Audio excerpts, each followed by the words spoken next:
welcome to Uplifting Impact. I couldn't even sleep last night. I was so excited by the fact that we have Miss Dawn Bennett-Alexander on the line with us today. Miss Dawn Bennett-Alexander has done amazing things throughout her career. And I have had the great fortune of being able to watch and really to try and aspire to the way that she has used her legal background with her education background and really blended that so beautifully in the diversity, equity, and inclusion space.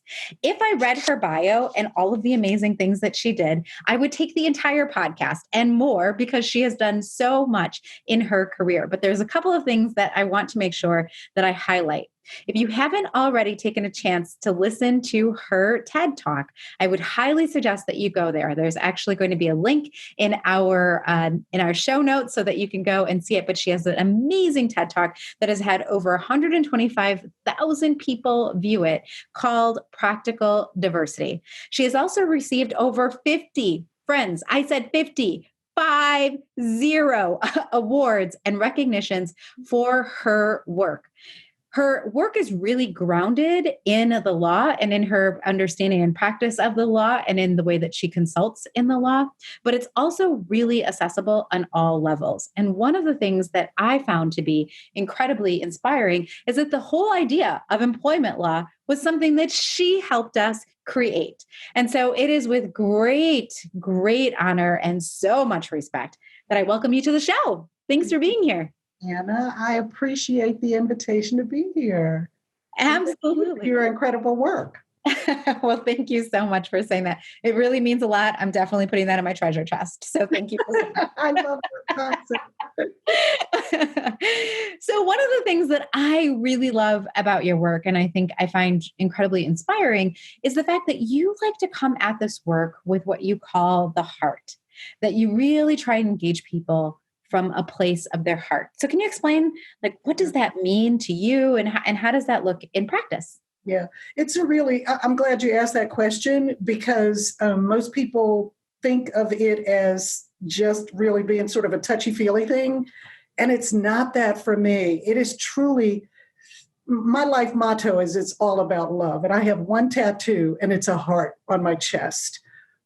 There are, if you look behind me, there are probably more than 50 hearts. So hearts are really important to me. But the truth is, if we don't deal, and you know this because you deal with this stuff all the time, everything we do comes from a place in us. Everything we do comes from a place in us. And if we are at a certain place in our hearts, everything will flow from that. Diversity, equity, inclusion, and belonging is no different. If we know, people are asking now, what can I do? If your heart's in the right place, I guarantee you what you need to do is going to become really clear to you. Because the truth is, most of us sort of go around the world that way anyway. It's just that what we've done, and this is a huge piece of what I do, what we've done is neglected to think about the kind of messages we take in and have since the moment we were born, actually before we were born, that end up in some way limiting that hard work that we do to certain people. So if you, and now, people are dealing with what can I do? The work is internal. And I, as a lawyer, I can tell you there's all sorts of stuff, at one end of the scale, you got people who get sued for millions of dollars. On the other end of the scale, you've got people in your workplace who engage in activity towards certain groups of people, whether they understand that they're doing it or not, that makes it so you will end up with liability. But if those people were able to do the work of understanding where we actually are and what they're doing, that would create that final outcome of litigation, then we wouldn't be there. So my work, when I say hard work, it's, when people come to me, corporations come to me and say, what do we need to do? There's nothing you can only do from on top. You have got to deal with your employees and have them do the individual work of understanding what it is that we mean by diversity, equity, inclusion, and belonging, and then move out from there. I think that's such an important piece. And so many people that I consult with and that I talk to want to skip it. They Yep. want to go right to like the policy. They want to go right to the programming. They want to go right to the professional development, but they don't want to spend this time unpacking the things that we bring into the workplace. You know what? The fact that you said unpacking is a really important term, because we usually think of that as a sort of negative term, maybe like psychoanalysis or something. You got to unpack all this luggage. My experience has been through the sessions that I do, through the classes that I have for my students. It does not have to be this awful process. I guarantee you, I have never walked away from one of my sessions when people didn't feel like they were floating on air and so much empowered by what it is they've learned.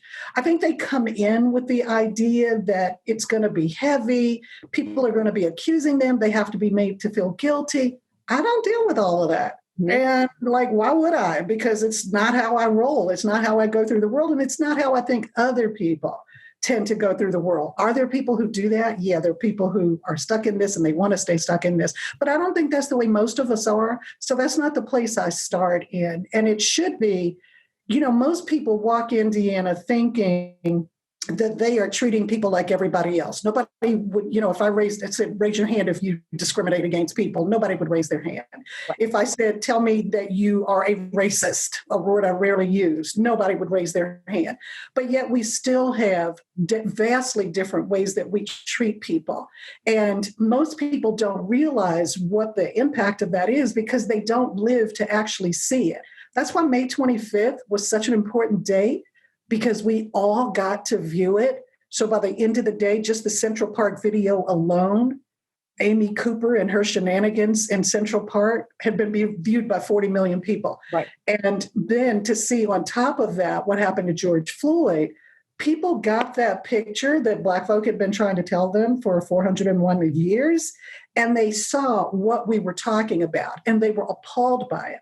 I get that they didn't understand it before, whether we think they should have or not. It's not what's in their world. It's like asking me to know what Vietnamese do. It's just not part of my world. And as much as we think we're together and we know each other, the truth is, in reality, how much do we really? Most of us live in homogeneous situations for living. Most of us have homogeneous recreational facilities, even if we know other people. I go to school with people. One of the most startling things I think probably that has happened in a classroom of mine was we were talking about race and how people feel about each other and stuff like that. And I had a white football player in my class, and he said, I've been playing Pee Wee football since I was a little kid. And these are people I love. I love Black people. They are my boys. Like, I would die for them on the field. And he said, so, I don't even need this kind of stuff. And I said, oh, what do you do on the weekends? The lightning bolt went off. Yeah. He realized that as much as he thought he knew, as much as he thought these are people, these were his boys, he didn't do that voluntarily. He did that because he wanted to play Pee Wee football, and that there was a limitation. These people that he would have given his life for were not people that he chose to be with on the weekend. We're all like that to some extent. And that's why doing the hard work, figuring out where it is that how this comes into our life, specifically our life, not a corporation's life, not a department's life, but our life becomes such an important piece to do. So, okay, I have a question about that. So when you go to these, and you speak at all different kinds of organizations and institutions, but when you go into some of these like more corporate environments, maybe a little bit more, button up, this is new to us, we're a little bit, when you go into those spaces, how do they respond? Like, what's the normal response that you get when you say, let's do the hard work? Yeah. I love it. And probably if I had to think of button up, there are a lot of different variations on the thing. Don't call anybody's name. I'm not trying to get anybody in trouble. This is good. National Security Agency. Okay. National Labor Relations Board. Very different from, and I did in a week, one on Monday, one on Friday of a spring break, the Motley Fool, okay, the investment company. And I said I'm honest with people. I know you see me up front, you got me off a line, but y'all, I talk about love because that's the basis of everything to me. Are you sure I'm who you want? Yes. Yes. We've looked at everybody and you're the one we want. It's like, okay, and just getting into the National Security Agency is enough to make you paranoid, right? So I'm like, absolutely going to be right. And it's really interesting because my sister was with me. She lives in DC, and she said, what are you going to talk about? So we're walking into the building, and I said, I'm not quite sure yet. And she said, what are you talking about? You're going to talk to the National Security Agency. I have to feel the room. Yeah. Because of exactly what you ask about, because if I prepared everything before I went and it turns out what I'm feeling from those people is not what they need, but I have prepared this, so we are going to do this, it would not give them what they needed. But I have a vast enough treasure chest to draw on that I can very quickly, because I've been thinking about it and, looking at some things, but I have to know what it feels like in that room. So, for instance, for the National Security Agency and for all of them that I talked about, it was wonderful. And it's funny because those agencies that are by nature sort of used to being very closed and, because this is what they do. Like I couldn't even take a telephone in there, right?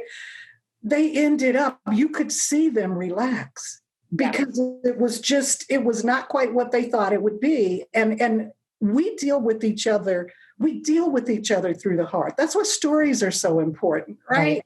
I love it because you tell wonderful stories. Thank you. People relate through stories. The other day, my daughter teaches art for elementary school. And she was showing me this setup because, of course, they have to teach online now, try to do an art for that. And there was a story. So she said, try my new website that I had. And I clicked on a story. I sat there looking at this like third grader story, right? Because it was really interesting. And we never lose that. No. Being able to deal with them through the stories and through the kind of fact patterns that we have ends up being something that draws everybody in. So it doesn't matter whether you're the Motley Fool, which we think of, these are much more relaxed people, they're on the cutting edge of investment stuff, or you're at National Security Agency, or you're a bunch of lawyers around the world. Right. Around the world. We were in DC, but they had broadcasted it all over the world. They were streaming it. We talked about family stuff. Okay. And in fact, when I got ready to leave, it was like, y'all, I have to catch a plane. Okay. I can't Make way, here she comes. You would have thought like a room full of lawyers who are used to doing union labor stuff by the nature of which is acerbic. No, everybody deals the same on this heart level when you do it the right way. That's why I love your energy, because I'm telling you, everybody can't deal with it in a way that makes people really feel it and make it feel like it's not an oppressive kind of thing. We're all in this together. And it's so important for people to feel like that, because that clears the space for you to be able to bring them what it is they need. Yeah. And if people are kind of already feeling like, I have to be defensive, or you're creating an environment that does not allow for them to open up, right? I don't do defensive. Yeah. Who makes change in like that kind of setting? Nobody does. You just get more defensive. Okay. So I have another question for you. And I hope that this is great for everybody who's listening, but I am so excited to hear what your thoughts are on this. So you go into an environment, all these amazing places that you just listed, you tell stories, you see it on their faces. There's this heart, and there's this transformation that honestly, like I know as a speaker, like I can see it physically happening on the faces of people, even in the Zoom verse, right? I can still see it here. Yeah. But one of the questions that I get asked all the time is, but how do you know you're successful? Yeah. How do you know, how do you measure your success when you're thinking about this diversity, equity, inclusion, and belonging work? Yeah. I'll tell you two things. One, it is really important to me as a manifestation of truly understanding diversity, inclusion, equity, and belonging, that you stop looking at the world the same way that other people do. For instance, yesterday, somebody asked me on a call, what are the arguments, what's the business case for diversity? Don't ask me that question. Okay, don't ask me that question. If you ask me that question, you can ask me, but I'm telling you that when I hear that question from you, I understand that you're not in the place you need to be. The same thing goes for this. You don't evaluate it the same way. One of the things about equity is equality is treating everybody the same. Equity is treating everybody according to what their needs are. This is not like everybody else. And let me give you a very simple example of what I'm talking about. The other day, my college announced through the listserv that they were having virtual diversity groups, right? Awesome. I'm on that committee. That was one of the things that I had suggested. So they sent out the message about it. So I sent back a note that said, yay, just with some exclamation marks, right? And other people did it too. Then the person who sent out the listserv said, oh, I'm really sorry. I didn't mean to send that out to everyone because we really don't use that for this. We don't use the listserv that way. So I wrote her back and said, I get what you're saying, but this isn't like everything else. If you're trying to create an environment in which people feel like you're trying to make this a part of the environment, saying stuff like that on a listserv becomes an important thing to do. But it's distinguishable enough from other kinds of things that we understand, yeah, we let you put that up there for that, but we don't let you do that ordinarily. It's not treating it the very same way you treat everything else. And I feel the same way about whatever the metrics are for evaluating what the difference has been. And again, remember, this is internal work that they're doing, right? And I do the same thing in class. I mean, you're going to get a good grade because I'm not going to evaluate you. When I ask you to do a reflection paper, how am I going to say that's bullshit? I mean, unless it truly clearly is. But it's going to be based on, I'm sorry, should I have not said that? And so you leave it out. But, I can't evaluate that because everybody's journey is different. As long as I can make sure that you're really giving me truly reflective work, I'm okay with that. And all of them are not going to be the same. So I have actually had, for instance, I did work for a little tiny college in Connecticut. Okay, tiny little college. It was so tiny that I had virtually everybody there in the session. Wow. About a month, and they had virtually nothing going on. Okay, and sort of brought me in to say, kind of, what do we need to do and where do we need to start? And, I'm like with you, the policies, don't ask me about policies. We got some work to do first. Right. So about maybe a month, 6 weeks later, I get this email from the person who brought me in who said, oh my God, you would not believe what happened since you have left. First of all, she'd been emailing me, telling me about people's reaction to the day, right? Which was awesome. But then she said, since you left in that time frame, we have gone from having nothing to having a diversity board, to having a diversity office, all of which is being funded now, to having programming. Wow, that's awesome. That's the best feeling, isn't it? Yeah. The best after May 25th, I had a lot of people who, and this is one of the reasons why when I say, I don't like to evaluate it the same way. It's because I live it a different way and I see the impact that it makes. So after May 25th, I get a notice from my development office from my college saying we were contacted by the representative of the 2001 pledge class of a white fraternity who said they wanted to help your research and work. What could they do? So the office told them, well, she established an endowed scholarship for students who want to do diversity and inclusion work. And they said, oh my God, that's awesome. Well, within a 2-week period, they had submitted donations that were almost $17,000. And the notes that they put in their donations were just too precious for words. They talked about it had been 19 years. Right. 19 years. And they said, not only did you impact me, but you impacted my whole family now. I have a family that I have taught the kind of things that you taught me. That's why, for me, evaluating it the same way we might somebody else's is not the same thing. A lot of it's internal work, and it's not going to lend itself. You will feel the difference if you operate on the basis of what I've done with you in the time that we're together. Yeah. You're going to go through I the think work. that's one of the reasons why it's kind of hard too, right? Like some organizations they kind of flow with the wind because it's work that you reap the benefits of Mhm. in Mhm. time. For some people, it'll be immediate. They'll walk out and they'll have a totally different, and other people, it'll be another experience and two Mhm. experiences. And so it's really quite fascinating to see it. Don, I can talk to you. How broad it is, Yeah. which is why we have so much work to do. Absolutely. So I could talk to you all day, and I wish I could because I just feel like there's so much to learn, and you are just so generous with all of your knowledge. But I can't because the clock has gone out on us. So if we could, I would love to be able to tell people they're already going to get a link to your TED Talk. But what are the other ways that we can get connected to you? Well, you can go to practicaldiversity.com and hit me up that way. My Heart Work page has a whole sort of self-guided, self-contained, if people want to do more work, it's got lots of videos. It's a one-stop shop kind of place for them to be able to start doing the work or continue it. It's got corporate stuff. It's got individual stuff. And they can always email me, dawndba@gmail.com.